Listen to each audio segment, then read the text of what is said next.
জলের অপর নাম জীবন। জল ছাড়া আমরা সার্ভাইভ করতে পারবো না। কিন্তু এই যে জলের বোতল যেগুলো কিনতে পাওয়া যায় বাজারে, দেখবেন তার গায়ে একটা ডেট লেখা থাকে, এক্সপায়ারি ডেট। কিন্তু জলের তো এক্সপায়ারি ডেট হয় না। তাহলে সেই এক্সপায়ারি ডেটটা কিসের?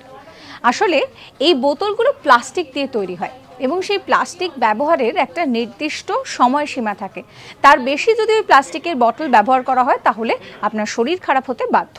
সেই জন্যেই কিন্তু ওই বোতলের ওপরে যে ডেটটা মেনশন করা থাকে সেটা জলের ডেট নয়, সেটা হচ্ছে যে বোতলটা যে প্লাস্টিকটা দিয়ে তৈরি হচ্ছে সেই ডেটটা, এবং সেইখান থেকে এক্সপায়ারি হওয়ার যে ডেটটা থাকে, অর্থাৎ ওই বোতলটা অতটুকু সময়ের মধ্যেই ব্যবহার করা সম্ভব হবে। এছাড়াও এক জায়গায় যদি পানীয় জল অনেকক্ষণ রেখে দেওয়া থাকে, অনেক দিন রেখে দেওয়া থাকে, তাকে কিন্তু পান করা যায় না। সেক্ষেত্রে সেটাকে পিউরিফাই করে তারপর পান করতে হয়। জলের সেভাবে কোনো এক্সপায়ারি ডেট হয় না, কিন্তু যেহেতু এই বোতলটা প্লাস্টিক দিয়ে তৈরি হচ্ছে এবং এই প্লাস্টিক যে আমাদের শরীরের পক্ষে খুব একটা ভালো নয়, তার জন্যই কিন্তু সেখানে এই ডেটগুলো লেখা থাকে।